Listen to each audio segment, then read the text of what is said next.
and welcome back to Hope in the Time of Corona.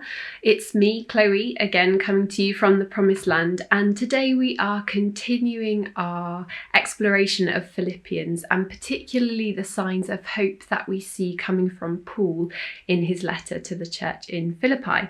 So if you were with me last week, you might remember that we talked a little bit about perspective and how Paul has this perspective of now and not yet. And that helps him to be hopeful as a prisoner. He talks about how Christ is doing a good work in us here and now, but it's not yet complete, and we can hold on to hope whilst we wait for that to happen. And today we are going to move a little bit further into chapter 1, verses 12 to 18. So I've got my Bible. If you want to pause the video and get your Bible, please do. I'm going to read today. So here we go, Philippians 1, verses 12 to 18. I want you to know, brothers, that what has happened to me has really served to advance the gospel, so that it's become known throughout the whole imperial guard and to all the rest that my imprisonment is for Christ. And most of the brothers, having become confident in the Lord by my imprisonment, are much more bold to speak the word without fear. Some indeed preach Christ from envy and rivalry, but others from goodwill. The latter do it out of love, knowing that I am put here for the defence of the gospel. The former proclaim Christ out of rivalry, not sincerely, but thinking to afflict me in my imprisonment. What then? Only that in every way, whether in pretense or in truth, Christ is proclaimed, and in that I rejoice. So I'm going to be honest and say that when I first read this, I find it quite surprising and a little confusing, partly because I think he seems quite chill about being in prison. Not sure I would feel the same, but also that he seems to not really mind about the motives of people. He talks about how as long as Christ is preached, essentially, he doesn't really mind whether people are doing it from a place of envy or a place of love. And so I find that quite confusing because I feel like it's not a message we hear much in other places. We think that motives matter and are important. But I've been reflecting on it from the perspective of what it means to hope in a time of difficulty, for Paul being in prison, for us, this strange world that we now live in coronavirus, where we're distant and isolating, sometimes with intention or hopefully with intention, but it doesn't mean that it doesn't have cost or consequence. And I was thinking about what it means to be hopeful in a time like that. And what's really struck me about this little section that I think is a hopeful thing and a helpful thing is that Paul has come to a place of letting go. He's recognised what matters and what doesn't, what he has control over and what he doesn't, and he's let things go.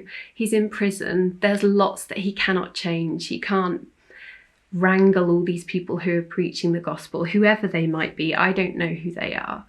But he's allowed himself to hold on to what matters and let go of what he cannot change. And I was thinking about this in relation to where we are at and what we're experiencing, and thinking particularly of this first verse in verse 12 where it says, I want you to know, brothers, that what has happened to me has really served to advance the gospel.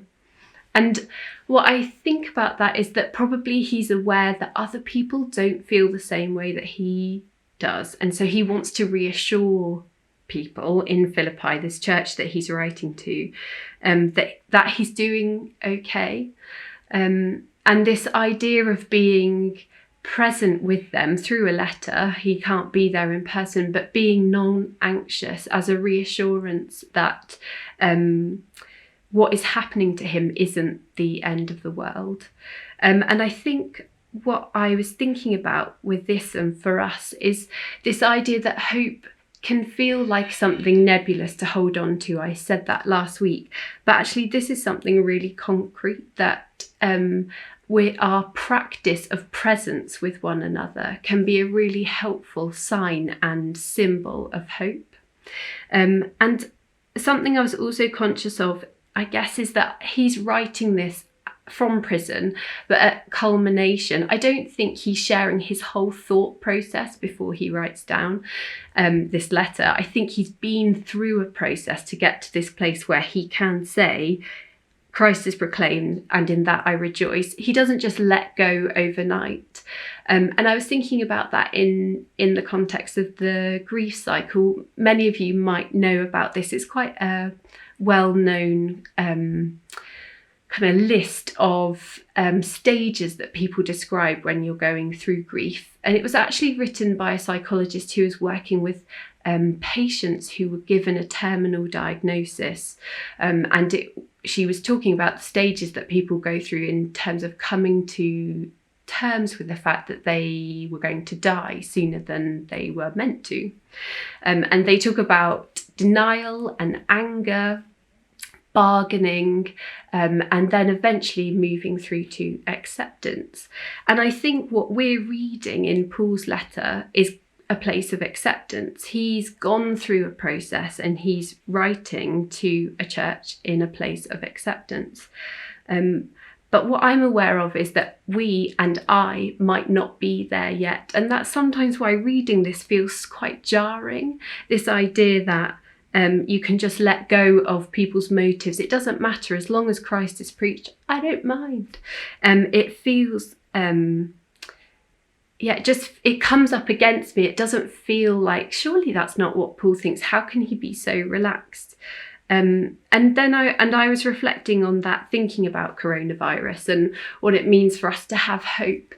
And I think there are a couple of things that I wanted to say, really. And one is that the psychiatrist, her name's Dr. Kubler-Ross, who came up with the stages of grief, wrote about, towards the end of her life, she wrote about her disappointment that the way that her stages had been interpreted had become very linear, that you moved from one to the next, to the next, to the next, and you got to acceptance in a straight line, and that you got to the end and everything was okay and you never had a difficult feeling about this difficult situation ever again. And she writes about being disappointed that that's the legacy that she might leave, because it's such a fundamental misunderstanding of her sense of what grief looks like. And actually she would want to see it as a much more kind of cyclical, or even a Venn diagram, you know, this idea of things that overlap and that you can move between different stages, and that it's okay to feel anger one day, to feel more accepting another, and then go back to denial. And I think that what I see here in this passage, this short section, is that Paul is in a different stage to the people that he's writing to in Philippi. So he's writing to reassure them, but he's also writing about people who are preaching the gospel in different stages, and he's letting go of those things that he's not in control of. He is aware of his own place and he's in a better place, but he's not condemning those people who feel differently or are experiencing something different at that moment as he's in prison and they're proclaiming Christ from a different motivation. And so I think that might be helpful for us to think about when it comes to hope. I think we have this idea sometimes that it's a solid end point that you reach and then you stay there, and you must stay there. And if you don't, then somehow you're defective, or you don't have enough faith, or you haven't trusted in Jesus enough. And I think there's real hope here in recognizing that it isn't as straightforward as that, and it is certainly not as static as that. And we can be hopeful and fearful. We can be hopeful and angry. We can be hopeful and in denial, and those things move between one another. So I hope that is something helpful to think about this week when it comes to thinking about what it means to be hopeful in the time of Corona. And I look forward to seeing you again next week for more Philippians fun. Bye.